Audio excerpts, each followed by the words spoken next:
सर्वांना जय भीम. आज आपण थोड्या उशिराने इथे ओबीसींचं राजकारण या विषयावर चर्चा करायला बसलेलो आहोत. आत्ताचं वातावरण जे आहे महाराष्ट्रातलं, ते वातावरण अतिशय महत्त्वाचं आहे की एकीकडे मराठा समाजाने कुणबी समाजाच्या दाखल्यांची मागणी केलेली आहे. सुप्रीम कोर्टाने दुसरीकडे मराठा आरक्षण नाकारलेलं आहे.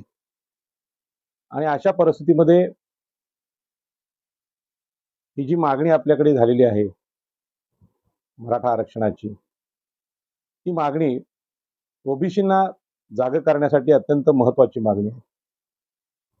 आणि म्हणून हे जे वातावरण पूर्ण महाराष्ट्रात आणि देशात आज जे आहे, त्या वातावरणावर आधारित चर्चा व्हायला पाहिजे.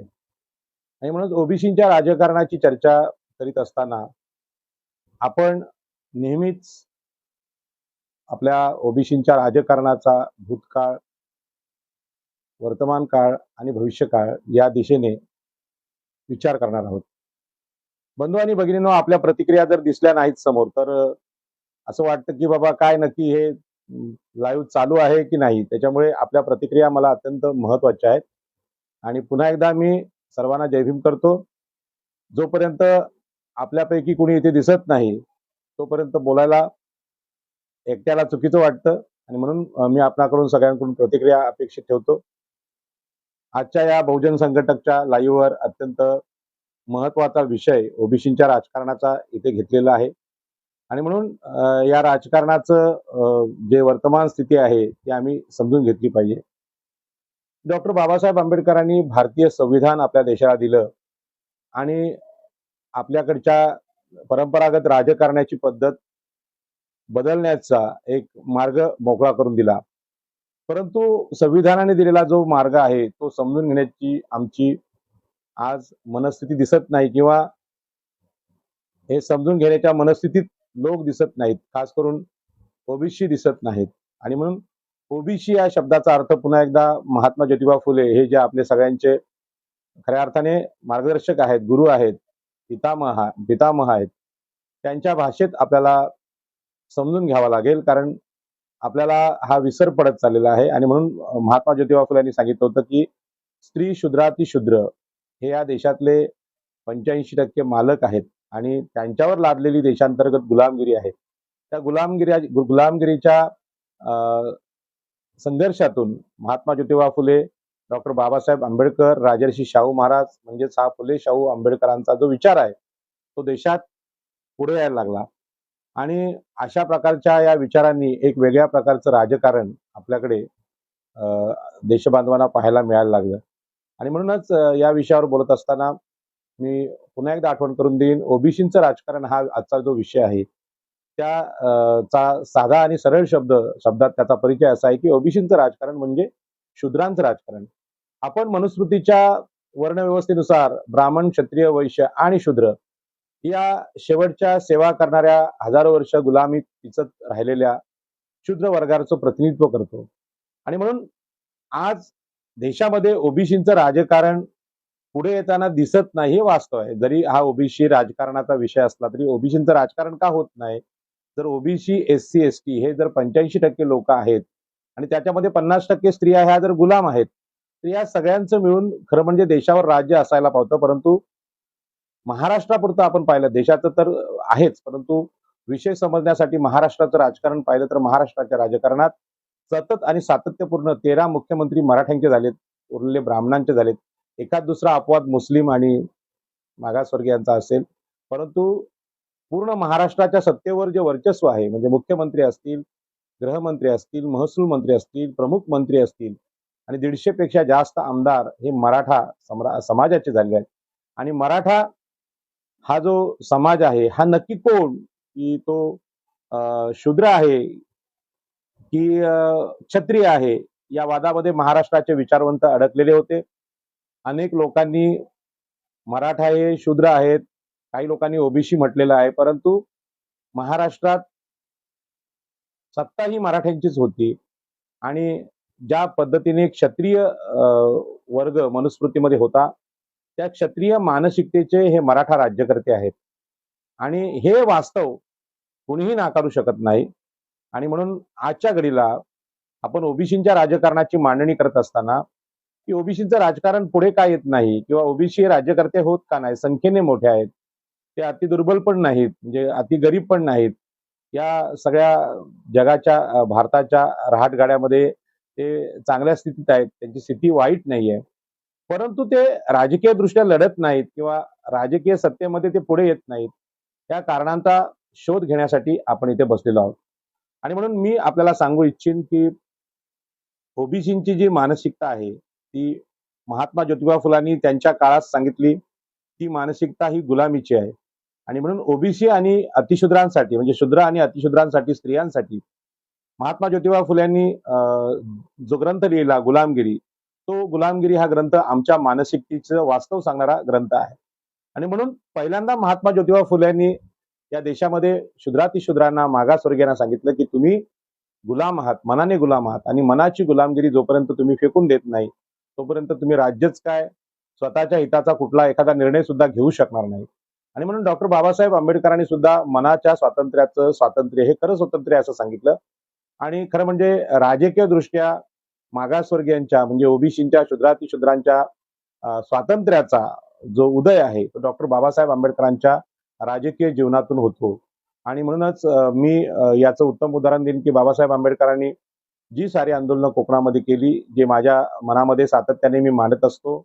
आणि त्या आंदोलनामध्ये नारायण नागू पाटील यांचा जो राजकीय उदय आहे, म्हणजे आमच्याकडे नारायण नागू पाटील हे त्यावेळी आमदार झाले बाबासाहेब आंबेडकरांच्या पक्षातून आणि पहिल्यांदा कोकणामध्ये जे काँग्रेसमध्ये सगळे ब्राह्मण मराठा पुढारी होते त्यामध्ये एक आगरी शूद्र असा पुढारी पुढे आला. आणि त्यानंतर नंतरच्या काळात दोन विरोधी पक्ष नेते कोकणामधून दत्ता पाटील आणि दिबा पाटील हे महाराष्ट्राला मिळाले आणि अतिशय उत्तुंग असं यश राजकीय दृष्ट्या कोकणामध्ये ओबीसींना भेटलं.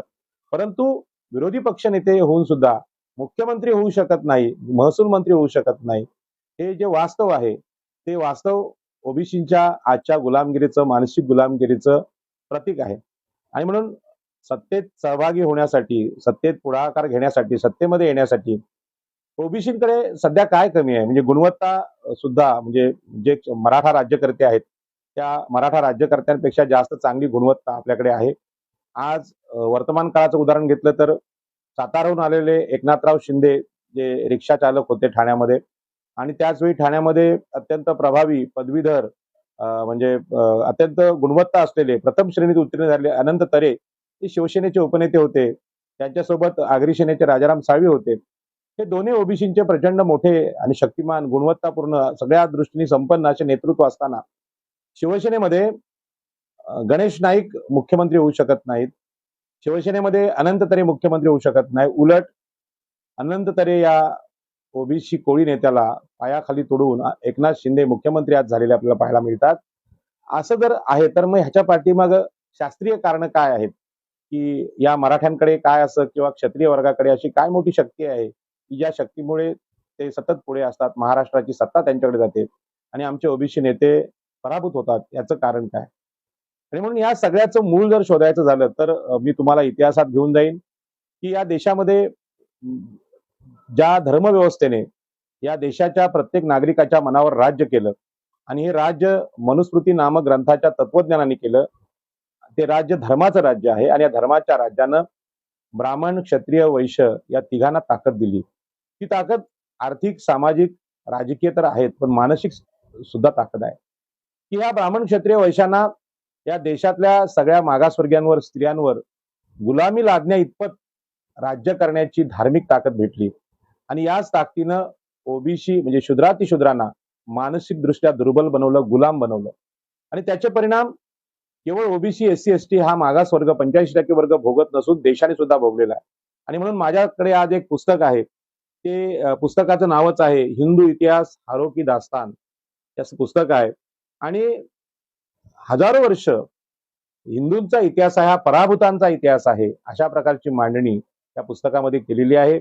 आणि या पुस्तकाचं लेखक आहेत डॉक्टर सुरेंद्र कुमार शर्मा, अज्ञात असं त्यांनी स्वतःला म्हटलेलं आहे. तर ह्या पुस्तकाचं जे सार आहे ते मला ओबीसीना समजावणं गरजेचं आहे. ओबीसीचं राजकारण हा शब्द बोलायला खूप सोपा वाटत असला, म्हणजे असं वाटतं की ओबीसीचं राजकारण म्हणजे आताचे छगन भुजबळ वगैरे लोक, म्हणजे बाकीचे कोणी जे ओबीसी असते, पण छगन भुजबळ हे ओबीसीचे राजकीय नेते म्हणून चर्चेत आज आहेत. गोपीनाथराव मुंडे सुद्धा होते मागच्या काळामध्ये. तर देशस्तरावर ओबीसीचे नेते पण खूप चांगल्या पद्धतीने परिचयाला दिसतात. परंतु पंतप्रधान होणं, देशाची सत्ता ताब्यात घेणं किंवा महाराष्ट्राचं मुख्यमंत्रीपद ताब्यात घेणं, ही संख्या असूनही लोकशाहीत संख्येला खूप महत्व आहे. संख्या असूनही ओबीसींना का शक्य होत नाही हा आजच्या चर्चेचा मुद्दा आहे. आणि म्हणून ओबीसींचं जे राजकारण आहे, ते ओबीसींचं राजकारण उभारी धरत नाही. ते लवकर 70 वर्ष स्वातंत्र्याला झाली देशाच्या, पण ते स्थिर होत नाही. याची कारणं बाकीच्या साधन संपत्तीचा अभाव आहे किंवा बाकीच्या गोष्टी असतील तरी सुद्धा लोकसंख्या आणि साधन संपत्तीमध्ये आता 70 वर्षानंतर ओबीसी चांगल्या स्थितीत आहे. मग राजकीय सत्ता घेण्याची हिंमत त्याच्यात होत का नाही? आणि म्हणून मी हे महाराष्ट्रात बोलत असताना मी सगळ्यात पहिलं उदाहरण ठाण्याचंच देईन, की साताऱ्यातून दुष्काळी भागातून आलेला रिक्षा चालक माणूस महाराष्ट्राचा मुख्यमंत्री ठाण्यातून होतो. तिथल्या ओबीसींच्या आगरी कोळ्यांच्या डोक्यावर पाय ठेवून तो मुख्यमंत्री होतो. आणि ओबीसींची प्रतिक्रिया काहीच नाही. किंबहुना मराठा आरक्षणासाठी परवा त्यांनी ठाणे बंद ठेवलं. ठाण्याचा आणि मराठ्यांचा काडीचाही काही संबंध नाही. मग अशा प्रकारची गुलामगिरी ओबीसींच्या डोक्यावर राज्य का करते? याचं जे कारण आहे, त्या कारणाचा आपण शोध घेतला.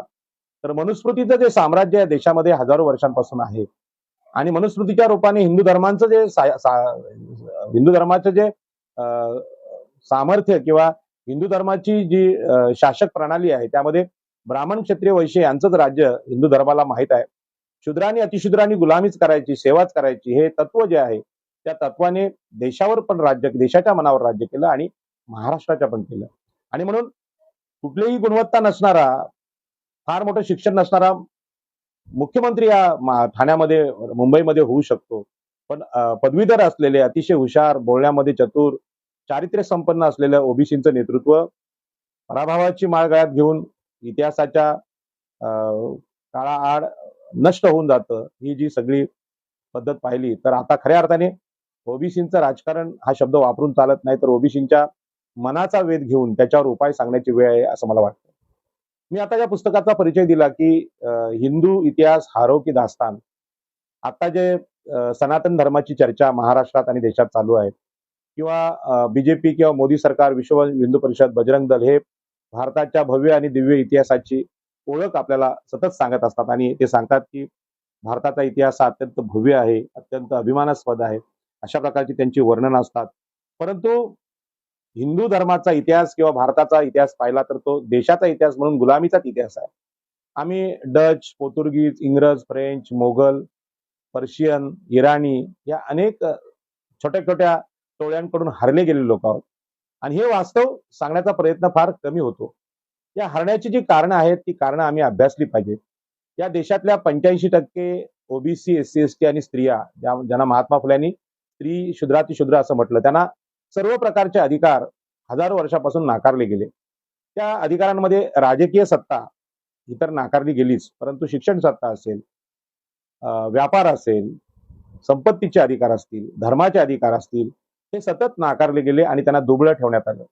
आणि मग 15% उच्चवर्णीय जो ब्राह्मण क्षत्रिय वर्ग आहे, हा देशावर राज्यकर्ता वर्ग किंवा इतरांवर गुलामी लादणारा वर्ग म्हणून पुढे आला.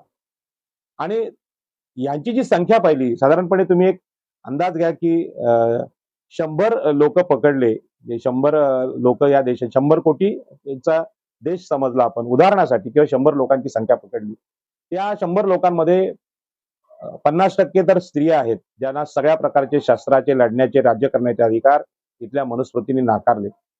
आणि उरलेले जे 50% पुरुष आहेत, त्या 50% पुरुषांमध्ये जे ओबीसी आहेत, एससी आहेत, एसटी आहेत, शूद्रातिशूद्र आहेत, त्यांना सुद्धा लढण्याचे अधिकार आपल्या देशाने, आपल्या मनुस्मृतीने नाकारले. आणि तुम्ही लोकसंख्येच्या हिशोबाने केला तर 15% उच्चवर्णीय स्त्री पुरुष आहेत. त्या 15% उच्चवर्णीय स्त्री पुरुषांमध्ये आपल्याला पाहिलं 50% स्त्रिया जर वजा केल्या, म्हणजे 15 लोकांमधून स्त्रियांची संख्या वजा केली तर 7 स्त्रिया बाद होतात, 7 लोक राहतात. त्या 7 लोकांमध्ये ब्राह्मण, क्षत्रिय, वैश्य हे समान पकडले, म्हणजे राहिले 7, तर 2-2 पकडले तर मुलांची संख्या त्यातली काढली आणि स्त्रियांची संख्या काढली तर साधारणपणे एक 6 पुरुष आपण समजूया की जे त्यामध्ये पहिल्यांदा शस्त्र धरण्याचा अधिकार क्षत्रियांना आहे. शस्त्र धरणं हातात, लढणं म्हणजेच राज्य करणं, असं मनुस्मृतीच्या काळातली तरी स्थिती होती. आणि ब्राह्मणानंतर ब्राह्मणांना तर लढण्याचा विषय नव्हता, की त्यांचं काम होतं अ, ज्ञान संपादन करणं किंवा ज्ञानोपासना करणं आणि लढण्याचा अधिकार, राज्य करण्याचा अधिकार क्षत्रियांना होता. वैश्यांना हा व्यापार करण्याचा अधिकार होता. परंतु धर्माच्या रक्षणासाठी म्हणजे जर आंतरजातीय विवाह होत असतील किंवा ब्राह्मणांचा नाश होत असेल, तर क्षत्रियांनी हातात शस्त्र घ्यावं अशा प्रकारचं अ, वचन हे मनुस्मृतीचं आहे. त्याच्यामुळे ब्राह्मण आणि गायींचं रक्षण करणं आणि अ, स्त्रियांचा संकर होऊ नये म्हणजे आंतरजातीय विवाह होऊ नये यासाठी क्षत्रियांना शस्त्र हातात धरलं पाहिजे अशा प्रकारचं वचन आपल्या इतिहासामध्ये मनुस्मृतीमध्ये पाहायला मिळतं. आणि भगवद्गीतेने सुद्धा सांगितलंय की स्वतःचा धर्म स्वतःचं वर्ण सोडून इतर वर्णामध्ये संकर होऊ द्यायचा नाही म्हणजे शूद्रांनी शूद्रच राहायचं, अतिशूद्रांनी अतिशूद्रच राहायचं. देशावर जरी संकट आलं तरी क्षत्रिय व्हायचं नाही अशा प्रकारचं वचन त्यामध्ये होते. आणि याच्यामुळे असं व्हायचं की जेव्हा 100 लोकसंख्या असलेल्या देशावर परकीय मोगल, इंग्रज, पोर्तुगीज हल्ला करायचे, त्यावेळी देशातली राजकीय परिस्थिती अशी होती की राज्य करण्याचा अधिकार फक्त क्षत्रियांना असायचा. मग क्षत्रिय दोनच्या संख्येने लढायचे आणि त्याला तेवढ्याच छोट्या संख्येने आलेले लोक त्याला मारून टाकायचे आणि क्षत्रिय पडला तर मग नंतर ब्राह्मण शस्त्र हातात घेणार की त्याच्यानंतर वैश्य घेणार. परंतु हे कमी व्हायचं आणि क्षत्रिय पडल्यामुळे सगळा देश हारायचा. ही जी मनुस्मृतीची रचना आहे आणि देशावर मनाचं जे गुलामी बिंबवलेली आहे, तुम्हाला आश्चर्य वाटेल की बाजूला लढाई चालू असेल, क्षत्रिय लढत असतील तर शेतात काम करणारा शूद्र आहे, ओबीसी ह्या लढाईत उतरत नसत. तो म्हणायचा तो काय आपला धर्म नाही, आपण क्षत्रिय नाही, आपण शूद्र आहोत, आपण सेवेची कामं करू. कुंभार काम करत होता, लोहाराचं काम करत होता, तेली तेल्याचं काम करत होता. पण आम्ही हातात शस्त्र घेणार नाही अशा प्रकारची मानसिकता इथल्या धर्माने लादलेली होती. आणि म्हणून भारताच्या इतिहासामध्ये नेहमीच कमी संख्येने आलेल्या परकीयांनी क्षत्रियांचा पराभव केला, ब्राह्मणांचा केला आणि वैश्यांचा केला.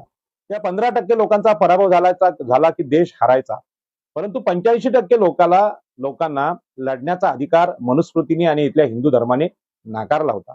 ही जी परिस्थिती आहे त्याचा विचार ओबीसी करत नाहीत. आणि ही परिस्थिती स्वातंत्र्यानंतर बदललेली नाही.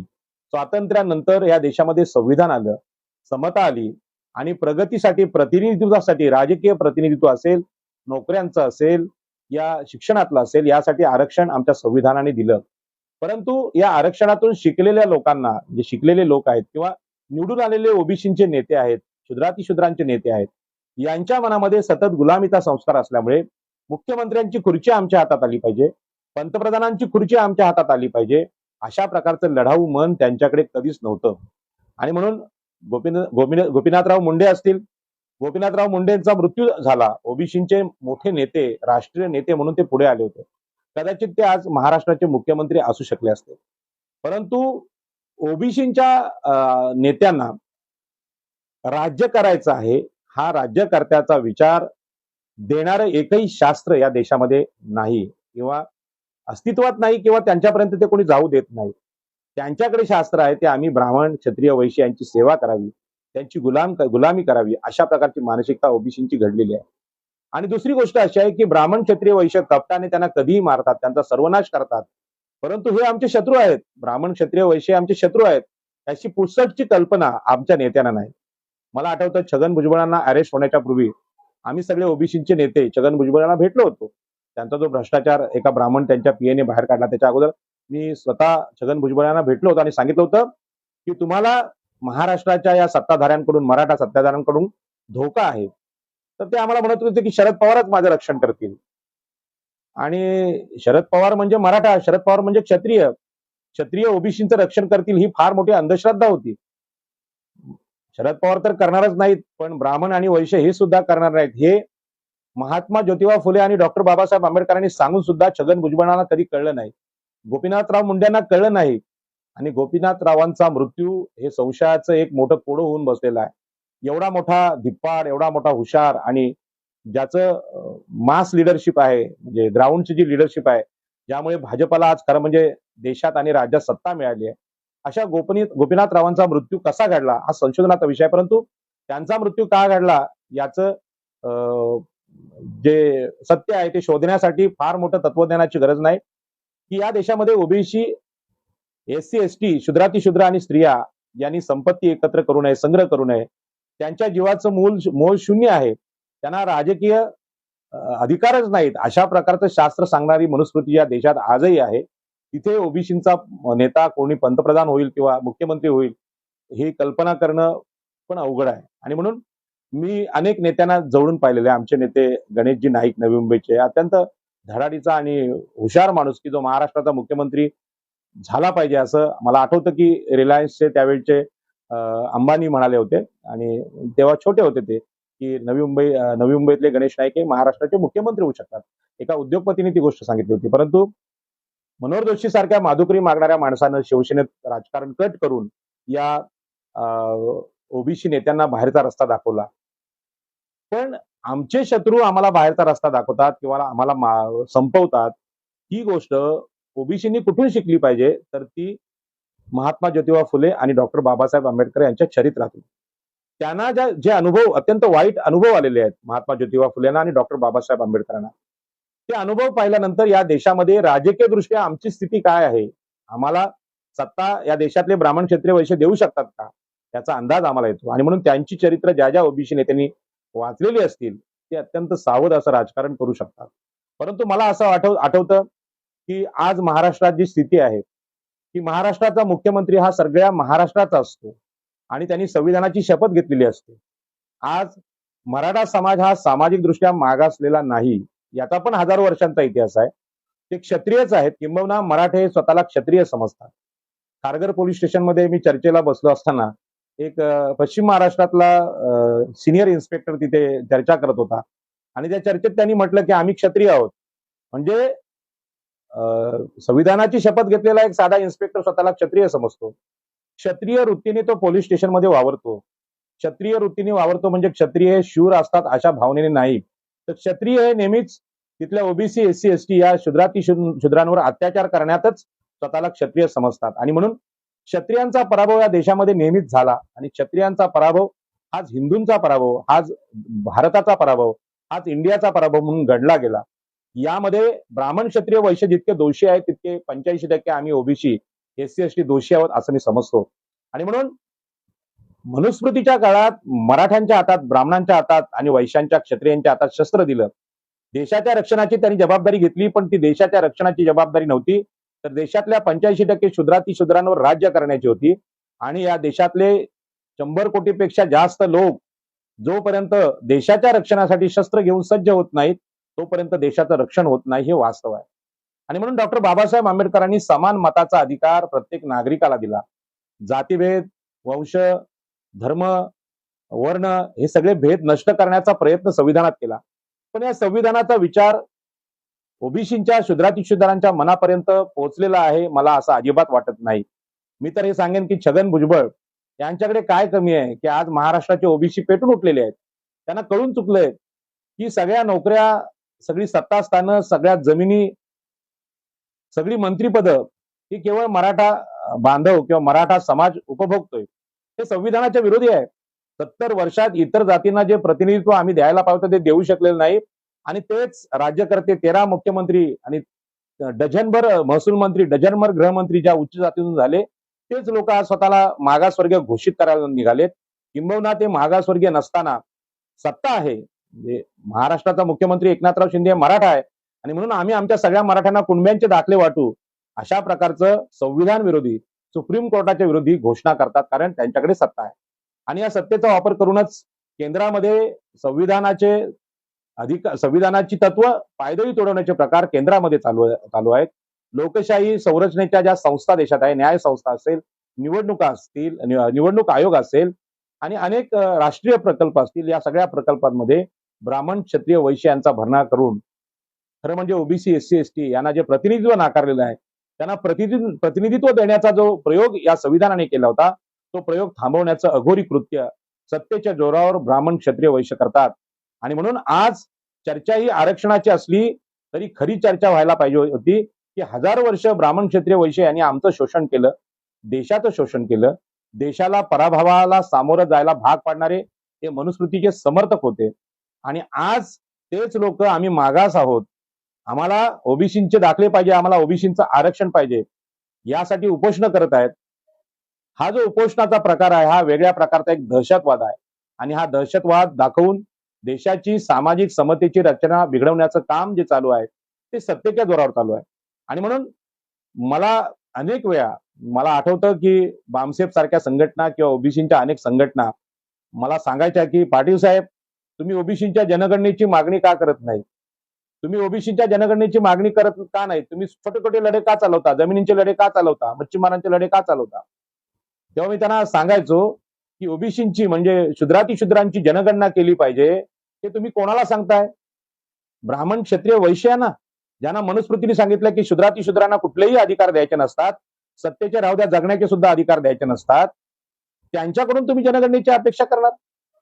ते कधीच तुमचा न्याय करू शकत नाही. या देशाची जनगणना 1932ला सायमन कमिशनच्या काळात झाली. त्याचं कारण सत्ताधारी इंग्रज होते आणि इंग्रज न्यायाचे पुरस्कर्ते होते. इंग्रजांना नालायक ठरवलं या लोकांनी, परंतु इंग्रज हे न्यायाचे पुरस्कर्ते होते. त्यांच्याकडून जनगणना होणं हे न्यायाचं होतं. परंतु या देशातले आताचं सरकार, भाजपचं सरकार, केंद्रातलं आणि राज्यातलं ओबीसीची जनगणना करेल याच्यावर विश्वास ठेवणं यासारखा दुसरा मूर्खपणा कुठला नाही. आणि म्हणून शत्रूकडून आमच्या स्वातंत्र्याची अपेक्षा करणं हा जसा मूर्खपणा आहे, तसंच महाराष्ट्राचे मुख्यमंत्री एकनाथ शिंदे हे ओबीसीचं आरक्षणाचं कुठलं काम करतील किंवा ओबीसीना नोकऱ्या देतील किंवा ओबीसीच्या शिक्षणाचा अधिकार मांडतील, हा याच्यासारखा दुसरा मूर्खपणा कुठला नाही. आणि म्हणून दुसरे कुठलेही गुण नसले, म्हणजे फार मोठं शिक्षण आमच्या मुख्यमंत्र्याकडे नसलं तरी, परंतु मराठा क्षत्रिय म्हणून ओबीसी, एससी, एसटी यांची वाट कशी लावायची हे 1000 वर्षाच्या पिढीजात तत्वज्ञानामुळे शिकलेले आहेत. आणि म्हणून आज आम्ही मुंबईत आमच्या घरांचा, गावठाणांचा संघर्ष करतोय. मंत्रालय हे आमच्या कुलाबा कोळीवाड्यापासून 1 किलोमीटरवर आहे, परंतु आलेल्या 13 मुख्यमंत्र्यांनी कधीही एक कोळीवाडा मोजला नाही किंवा इथल्या ओबीसीना, मुंबईच्या भूमिपुत्रांना, आगरी, कोळी, माळी, भंडारी यांना अधिकार द्यावा असा कधीच विचार नाही केला. उलट त्यांच्या ताब्यात असलेल्या जमिनी बिल्डरांना विकण्याचा सपाटा लावलाय. ठाणे जिल्ह्याच्या आगरी कोळ्यांच्या डोक्यावर लोढा बिल्डरला बसवणारे एकनाथ शिंदे असतील, आशिष शेलार असतील, देवेंद्र फडणवीस असतील, हे ब्राह्मण आणि मराठेच आहेत. ते तुम्हाला संपवायला आले, तुम्हाला लुटायला आलेत. ही गोष्ट ओरडून ओरडून मी सांगतोय तरी कोणी ऐकायला तयार नाही. ओबीसीचा हा जो मुर्दारपणा आहे किंवा ओबीसीना या गोष्टी समजत नाहीत, याचं कारण त्यांच्या डोक्यावर समतेचा, न्यायाचा, संविधानाचा विचार ज्या पद्धतीने गेला पाहिजे तसा जात नाही.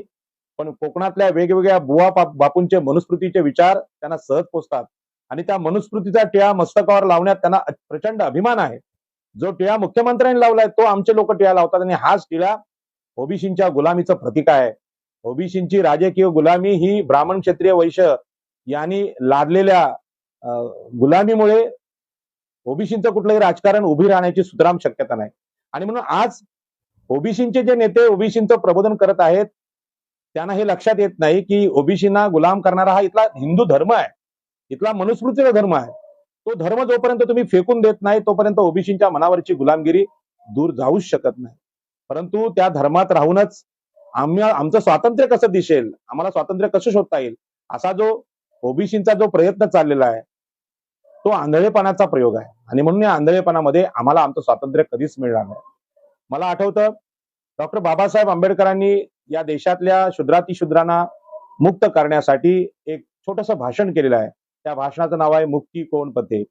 ओबीसी मुळात गुलामीत आहेत, गुलामीत जगतात, मनुस्मृतीच्या गुलामगिरीत जगतात, हिंदू धर्माच्या गुलामगिरीत जगतात आणि हिंदू धर्माचे मालक आहेत ब्राह्मण, क्षत्रिय, वैश्य यांच्या गुलामीत जगतात. हीच गोष्ट त्यांना पटत नाही आणि ही पटत नसल्यामुळे ठाण्यामध्ये आमचे 2 नेते संपवले गेले. एक अनंत तरे आणि दुसरे राजाराम साळवी. अनंत तरे हे कोळी आणि राजाराम साळवी हे आगरी, दोघांना संपवलं आणि त्यांच्या डोक्यावर एकनाथ शिंदे हा मराठा मुख्यमंत्री बसला. ओबीसीच्या पराभवाचं यापेक्षा वर्तमानातलं उदाहरण संपूर्ण महाराष्ट्रात, देशात कुठे नसेल. आणि म्हणून साध्या भाषेमध्ये मी सांगेन की आम्ही जे गुलाम झालो तर धर्मामुळे, आणि धर्माचे मालक असलेले हे ब्राह्मण, क्षत्रिय, वैश्य आजही देशात आणि महाराष्ट्रात राज्य करताना दिसत आहेत. त्या धर्माची गुलामगिरी फेकण्यासाठी डॉक्टर बाबासाहेब आंबेडकरांनी सांगितलं मुक्ती कोण पते, तुमची मुक्ती कुठे आहे? तर तुमची मुक्ती ही धार्मिक गुलामगिरी फेकल्याशिवाय तुम्हाला कुठलीच मुक्ती मिळणार नाही, हे बाबासाहेब आंबेडकरांनी सांगितलं. आणि हे जे पुस्तक आहे मुक्ती कोण पते, हे पुस्तक दत्ता पाटलांनी सांगितलं की हे माझं आवडतं पुस्तक होतं. दत्ता पाटलांनी ते मला खाजगीच सांगितलं, परंतु हे सगळ्या आगरी समाजाला त्यांनी सांगितलं नाही. आणि म्हणून दत्ता पाटील हे विरोधी पक्ष नेत्यापर्यंत पोहोचले दिबा पाटील हे ओबीसी नेते विरोधी पक्ष नेत्यापर्यंत पोहोचले, परंतु ते मुख्यमंत्री झाले नाहीत. ज्या पद्धतीने डॉक्टर बाबासाहेब आंबेडकरांनी आपल्यावर झालेल्या अन्यायाची पुस्तकं लिहिली, अशा प्रकारची पुस्तकं जर दत्ता पाटील आणि दिबा पाटील आणि नारायण नगू पाटील यांनी लिहिली असती, तर सगळा ओबीसी समाज निदान कोकणातला तरी आगरी कोळी माळी भंडारी कधीच मुक्त झाला असता, स्वतंत्र झाला असता. परंतु स्वातंत्र्याचा मार्ग हा संविधानाचा आहे. स्वातंत्र्याचा मार्ग हा भगवान बुद्धांनी सांगितलेल्या मुक्तीचा मार्ग आहे. हे दोन्ही मार्ग आंबेडकरी आहेत आणि ते राष्ट्रीय आहेत असं लोक मानायला तयार नाहीत. आणि म्हणून ओबीसी बांधवांना मी सांगतो की बुद्ध आणि त्यांचा धम्म हे पुस्तक आपण वाचावं. जगामधल्या मानवी स्वातंत्र्याचा विचार हा भगवान बुद्धांचा विचार आहे आणि देशाच्या भारताच्या स्वातंत्र्याचा विचार हा डॉक्टर बाबासाहेब आंबेडकरांचा विचार आहे आणि याच मार्गाने तुमचं स्वातंत्र्य आहे. परंतु आजही अशोक चव्हाण असतील, पृथ्वीराज बाबा असतील किंवा एकनाथ शिंदे असतील, देवेंद्र फडणवीस असतील, नरेंद्र मोदी असतील, अमित शहा असतील, यांनाच आमचे उद्धार करते जे लोक मानतात ओबीसी एससी यांचे, ते गुलामीचा स्वीकार करतात, गुलामीला स्वातंत्र्य म्हणतात. हे वास्तव आहे. हा काय त्यांच्या विरोधी विचार नाही, तो सत्य आहे की त्यांनी देशावर गुलामी लादली. या स्वातंत्र्यानंतरच्या 13 मराठा मुख्यमंत्र्यांची गुलामगिरी ज्या ओबीसीनी स्वीकारली, त्यांच्या हाताखाली ज्यांनी काम केलं, ते गुलामच होणार. त्यांना स्वातंत्र्य कधी मिळणार नाही, त्यांना मुख्यमंत्री महसूल मंत्रीपद कधीच मिळणार नाही.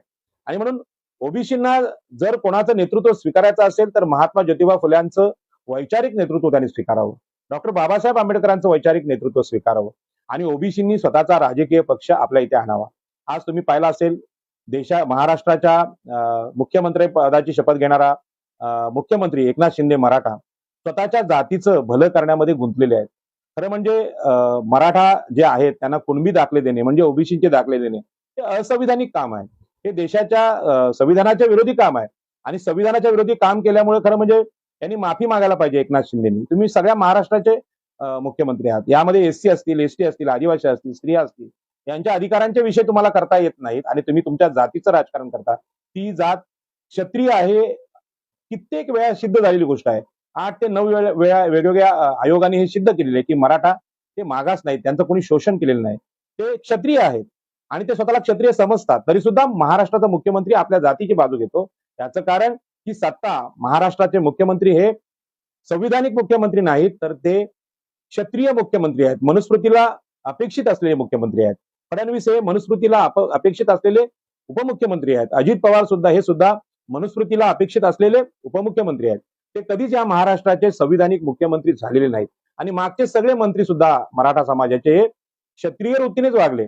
आणि क्षत्रिय म्हणजे काय समजायचं असेल तर मनुस्मृती आम्ही वाचली पाहिजे. क्षत्रिय म्हणजे शोषण करणारा, क्षत्रिय म्हणजे पराक्रमी नाही, क्षत्रिय म्हणजे सतत पराभूत होणारा आहे. आणि म्हणून विजयाची परंपरा देशात आणायची असेल तर ब्राह्मण क्षत्रिय वैश्य ही पराभूतांची मानसिकता, शोषक मानसिकता, देशातली गुलामी लादणारी मानसिकता, जसं इंग्रजांची गुलामगिरी विषयी आम्ही बोलतो, मोगलांनी आमच्यावर गुलामगिरी लादली असं म्हणतो, परंतु सनातन्यांनी सुद्धा या देशातल्या समस्त मागासवर्गीयांवर गुलामगिरी लादलेली आहे.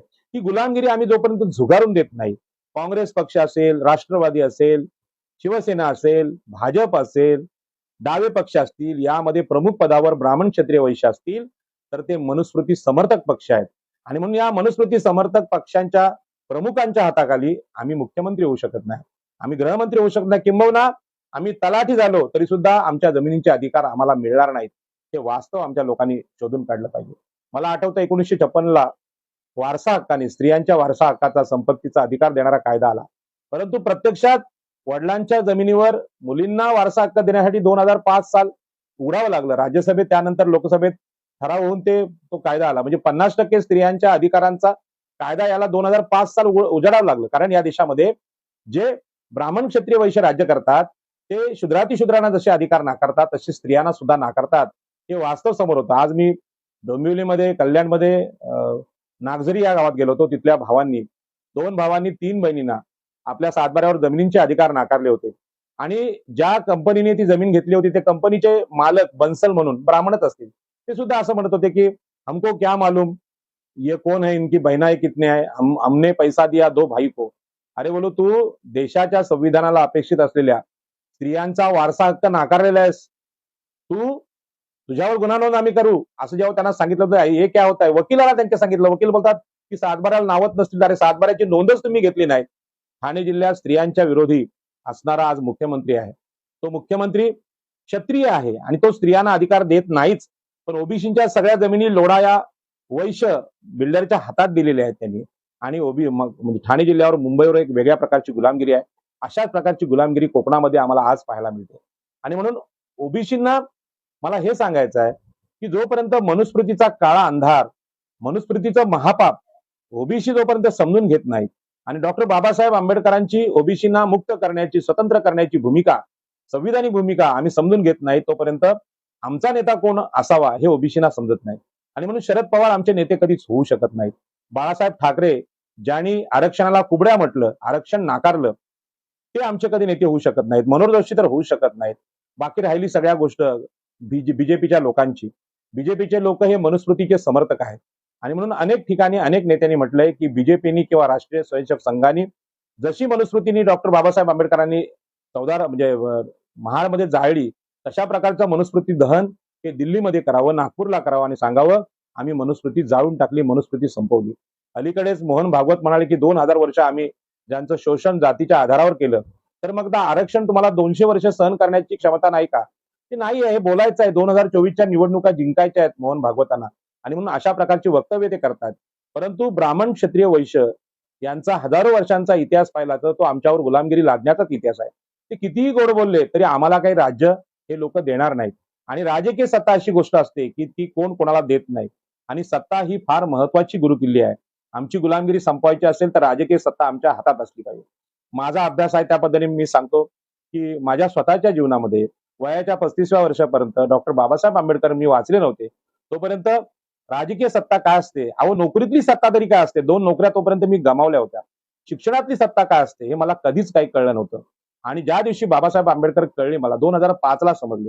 बाबासाहेब आंबेडकर मला समजल्यानंतर मला एक गोष्ट, मनातली गोष्ट कळली ती मी सांगतो की या देशामध्ये ओबीसी ज्या देवदेवतांच्या नादी लागून, धर्माच्या नादी लागून स्वतःच्या उत्कर्षाचे नवस बोलतात, स्वतःच्या उत्कर्षासाठी देवासमोर लोटांगण घालतात, तो कोणताही देव आणि कोणताही हिंदू धर्म तुम्हाला राजकीय, सामाजिक, आर्थिक, नोकरीचं स्वातंत्र्य देणारच नाही.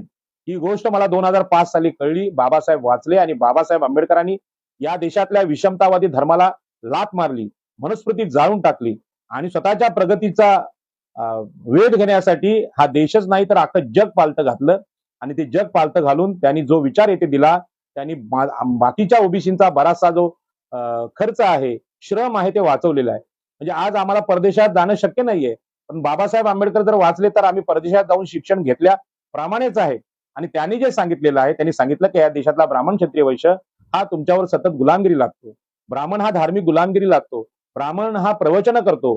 ब्राह्मण हा भक्तीचं गढूळ वातावरण तयार करतो आणि त्यामध्ये ओबीसी धुंद होऊन पडतात. तर क्षत्रिय हा सत्तेचा वापर त्यासाठी करतो. मग ती पोलीस स्टेशन मधली सत्ता असेल, प्रशासनातली असेल, जिल्हाधिकाऱ्यांची असेल किंवा एकनाथराव शिंदेसारखी मराठा मुख्यमंत्र्याची असेल, त्या सगळ्या प्रकारच्या सत्ता हे ओबीसीना दाबण्यासाठीच काम करत आल्या. तिथे तुमचा उत्कर्ष नाही. थोडीफार जी काही सत्ता असेल ती पण वाट लावण्याचं काम हे ब्राह्मण, क्षत्रिय, वैश्य करत असतात. ओबीसीना हा विषय समजत नसल्यामुळे ते ज्या पक्षांमध्ये काम करतात ते पक्षाचे प्रमुखच त्यांचं राजकारण, त्यांचं समाज जीवन उद्ध्वस्त करण्याचा प्रयत्न करतात. छगन भुजबळ यांचं जीवन आपल्या समोर आहे. छगन भुजबळांना कशा प्रकारे आतमध्ये टाकलं गेलं, त्यांना संपवलं गेलं. आणि आज खरं म्हणजे बाकी काय जाऊ द्या, बोलण्याचं स्वातंत्र्य त्यांच्याकडे आहे, पण ते नीट बोलू पण शकत नाहीत. क्षत्रिय शरद पवारांच्या तावडीतून सुटले आणि देवेंद्र फडणवीस या ब्राह्मणांच्या तावडीत अडकले. असा त्यांचा जीवन प्रवास आहे. आणि मला वाटतं ब्राह्मणांच्या पायाशीच कदाचित त्यांचा राजकारणात शेवट होईल. आणि म्हणून ओबीसीचे नेते छगन भुजबळ आहेत असं म्हणण्यात आता काही अर्थ नाही.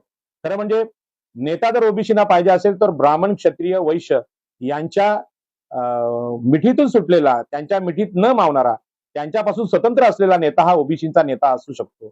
परंतु अशा प्रकारचं नेतृत्व निर्माण करायचं असेल तर फार मोठा संघर्ष करावा लागेल. त्यामध्ये खूप मोठा त्रास होऊ शकतो.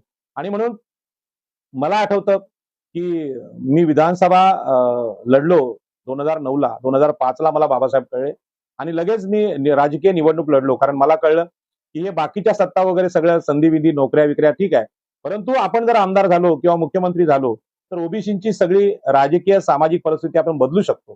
तर राजकीय सत्तेमध्ये ती ताकद आहे. आणि म्हणून शस्त्र धरण्याचा अधिकार हा कायम क्षत्रियांनी आपल्या हातात ठेवला. आणि मनुस्मृतीने सांगितलं की गाया आणि ब्राह्मण हे धोक्यात असतील, वर्णसंकर होत असेल तर तुम्ही ब्राह्मणांच्या रक्षणासाठी शस्त्र हातात घ्या, त्या क्षत्रियांनी संरक्षण नेहमी धर्माचं केलं.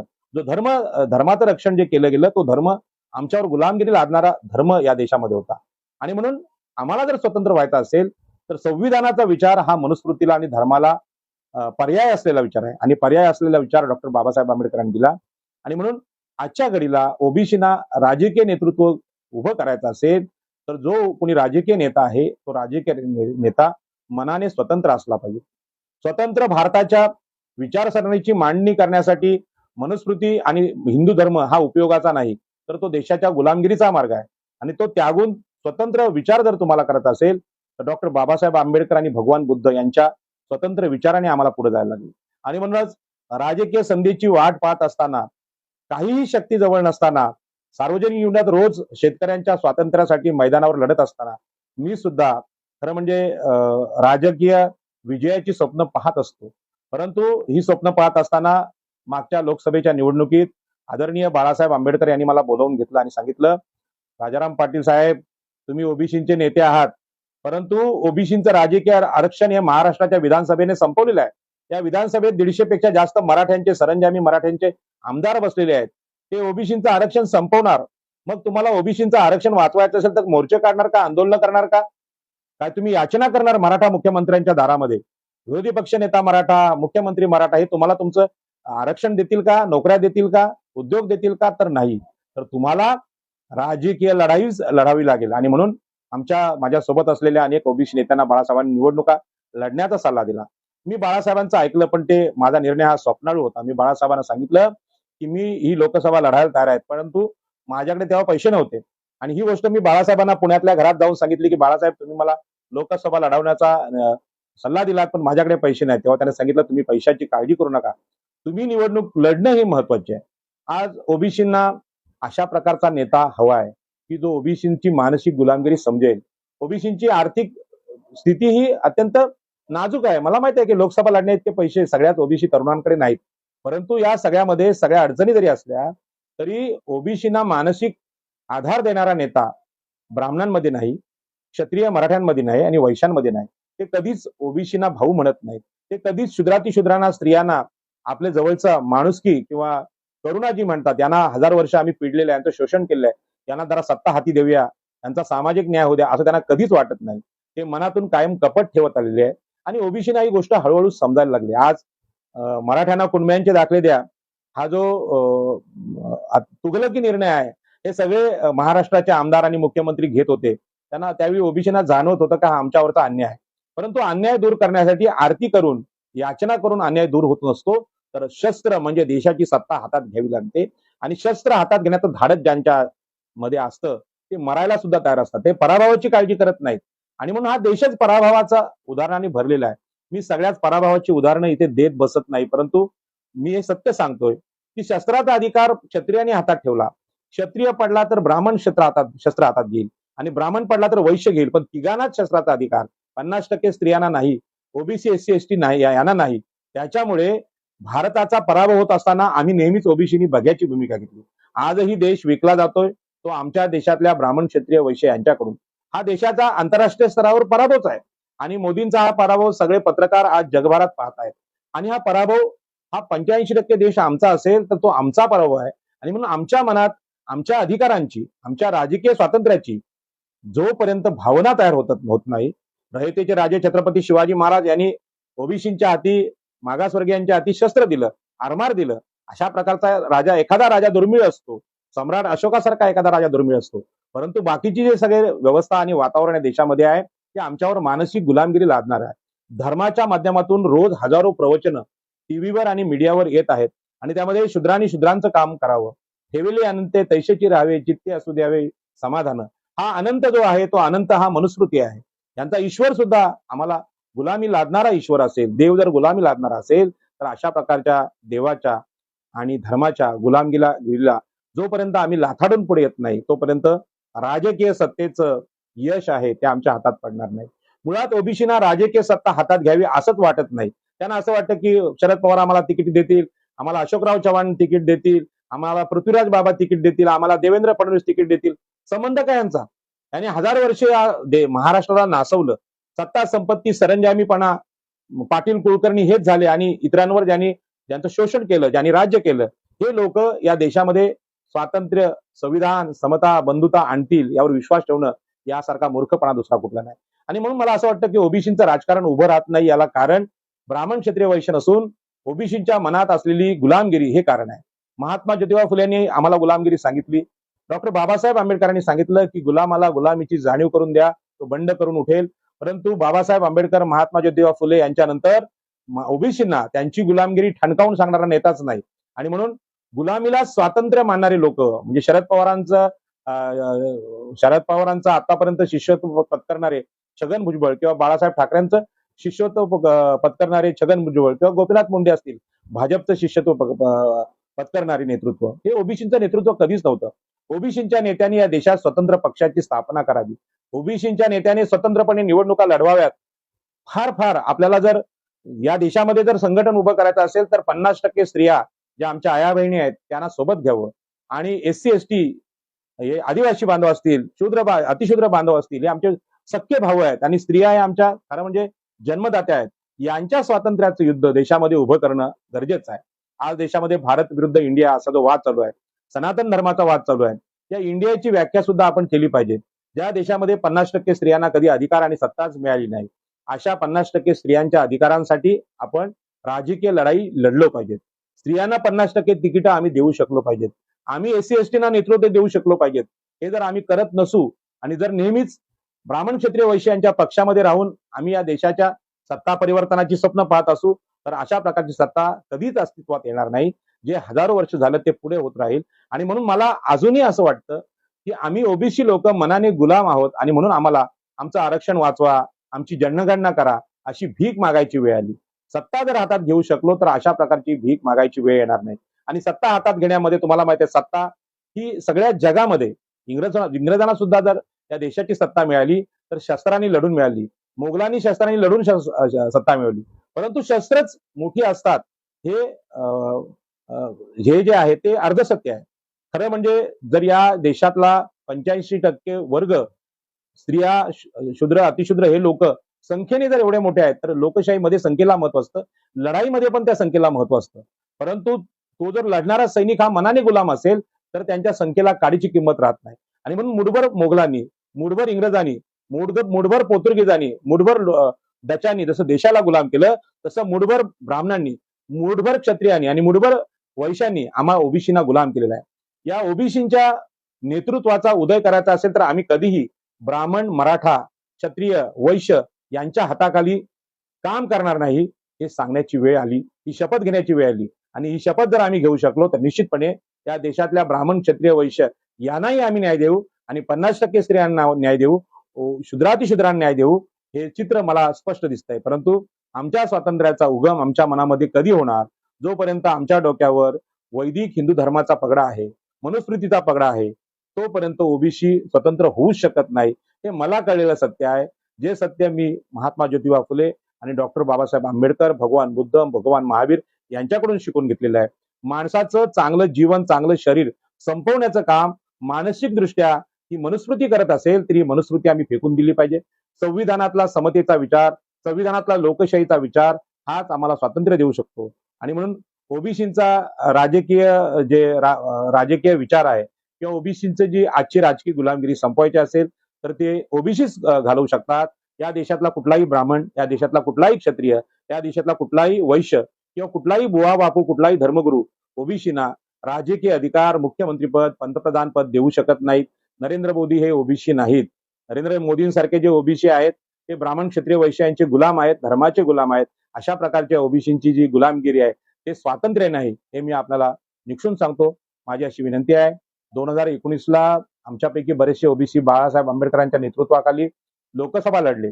बाळासाहेब आंबेडकरांचं मी खरोखर म्हणजे ते माझ्यापेक्षा वयाने मोठे आहेत तरी सुद्धा मी त्यांचे मनपूर्वक आभार आणि अभिनंदन यासाठी करेन की सगळ्या देशातल्या मागासवर्गीयांनी त्यांच्याकडून शिकायची गोष्ट कुठली असेल तर हीच गोष्ट आहे की महाराष्ट्राच्या राजकीय सत्तेचा मांडव त्यांनी स्वखर्चाने घातला.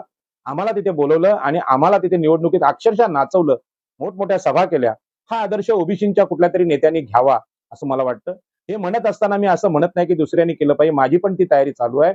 मी सुद्धा साधनं जमा करण्याचा प्रयत्न करतोय येणाऱ्या लोकसभेत, येणाऱ्या विधानसभेत ओबीसीचे सगळे तरुण उभे असतील. एकास एक या पद्धतीने आम्ही ब्राह्मण क्षत्रिय वैश्यांचा पराभव करू आणि या देशातली जी विषमता आहे, या देशातली विषमतेची सत्ता या संपवण्याचा, सगळ्या प्रकारची गुलामगिरी संपवण्याचा एकमेव मार्ग राजकीय सत्ता आहे. डॉक्टर बाबासाहेब आंबेडकरांनी आम्हाला हे सांगितलं, आम्हाला हे ज्योतिबा फुल्यांनी सांगितलं. परंतु या सगळ्या हजारो वर्षाच्या परंपरेमध्ये प्रचंड मोठी साधनांचं शोषण, मंदिरातल्या पैशांचं शोषण त्या ब्राह्मण क्षत्रिय वैश्यांनी केल्यामुळे आपल्या लोकांना लढण्यासाठी साधन संपत्ती अपुरी पडते, मला माहित आहे. परंतु आता जी साधन संपत्ती असेल ती सगळी साधन संपत्ती पणाला लावून या देशामध्ये ओबीसीची सत्ता आली तरच हे सगळे प्रश्न सुटू शकतात. कारण आरक्षणाची वाट, सामाजिक न्यायाची वाट सध्या महाराष्ट्रात चालू आहे. आरक्षणाची गंमत करण्याचं काम देवेंद्र फडणवीस करतायत, एकनाथ शिंदे करतायत, त्यांचे सगळे आमदार करतायत. तिची टिंगल चाललेली आहे आणि ओबीसीने आता याचना करू नये. आमची जनगणना करा, आमची जनगणना करा, आमचं आरक्षण वाचवा, ही भीक ब्राह्मण क्षत्रिय वैश्य या मनुस्मृतीच्या सत्ताधाऱ्यांकडे मागू नका. तुम्हाला जर खरोखर प्रेम असेल ओबीसींविषयी तर ह्या निवडणुका लढून दाखवा, या निवडणुका जिंकून दाखवा, ही विनंती मी करतो. आणि ओबीसीच्या राजकारणाचा, ओबीसीच्या राजकीय सत्तेचा मूलमंत्र हा धार्मिक गुलामगिरी जी आहे ती झुगारून देण्यात आहे.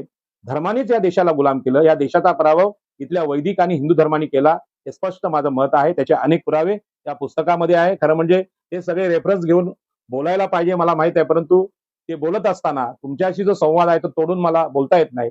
मला आठवतं आमच्यातले हरी नरके, प्राध्यापक हरी नरके, डॉक्टर हरी नरके हे विद्वान होते आणि हे सगळे बारीक सारीक रेफरन्स घेऊन तास दीड तास ते बोलायचे. परंतु मी मनाचा संवाद आपल्याशी साधू इच्छितो. सगळ्या ज्या ज्या राजांनी आमच्या देशाला गुलाम केलं आणि गुलाम करणारे जे लोक होते त्यांची नावं जर घेत बसलो तर कदाचित आपल्यातली बोलण्यातला संवाद आहे तो कमी होईल. आणि म्हणून मी तुम्हाला माझा सगळा अनुभव आहे तो माझा स्वतःचा व्यक्तिगत अनुभव म्हणून सांगतो की निवडणूक लढण्याशिवाय आपल्याला पर्याय नाही. मला आठवतं 2000 मागच्या काळातली विधानसभा असेल किंवा आताची 19ची लोकसभा असेल, त्यामध्ये दोघांमध्ये मी पराभूत झालोय. परंतु माझ्या कित्येक पिढ्या अशा त्यांनी कधी सरपंच पद किंवा आमदारकी हे स्वप्न सुद्धा बघितलं नव्हतं. त्यांच्यासाठी मी लढणं ही सुद्धा महत्वाचे. कदाचित 50 वर्ष वय आहे मला मिळाल्या आयुष्यात, मी कधी जिंकून येत माहित नाही, पण मी ओबीसीसाठी एक पायंडा घालून चाललेलो आहे की आपण लढलं पाहिजे. अत्यंत गरीब असताना का होईना लढलं पाहिजे आणि विकलं नाही गेलं पाहिजे. कुठल्याही निवडणुकीत मी पैशाने विकलो गेलो नाही. माझे जे मतदार आहेत त्यांनी मला मतदान दिलं, न विकणारी मतं दिली. अशा प्रकारची एक फार मोठी लढाई या 2024च्या निवडणुकीत आपण जगली पाहिजे. एकीकडे नरेंद्र मोदी आणि त्यांना पर्याय राहुल गांधी हे जरी दिसत असले तरी आपल्या देशाची लढाई आता अशी असली पाहिजे, सनातनी धर्म, मनुस्मृतीचा धर्म, वैदिक हिंदू धर्म, ब्राह्मण क्षत्रिय वैश्य यांचं राजकारण, याच्या विरोधी ओबीसी, एससी, एसटी आणि अतिशय शूद्र अशा ठरवलेल्या आमच्या माता भगिनी स्त्रिया आहेत, सर्व वर्णांच्या, सर्व धर्मांच्या स्त्रिया आहेत. त्यांच्या गुलामीला संपवणं, त्यांचं स्वातंत्र्य देणं, यासाठीची राजकीय सत्ता आम्हाला हवी आहे. दिल्लीमध्ये हवी आहे, ती महाराष्ट्रात हवी आहे. ती सत्ता मिळवण्यासाठी आतापासून लढायला लागूया. मला आठवतं आमच्याकडे अनेक लोक आज हे सगळ्या वेगवेगळ्या मार्गाने स्वातंत्र्य शोधण्याचा प्रयत्न करतायत. परंतु पृथ्वीवरचं स्वातंत्र्य हे स्वातंत्र्य राजकीय सत्तेने, राजकीय अधिकारानेच मिळू शकतं.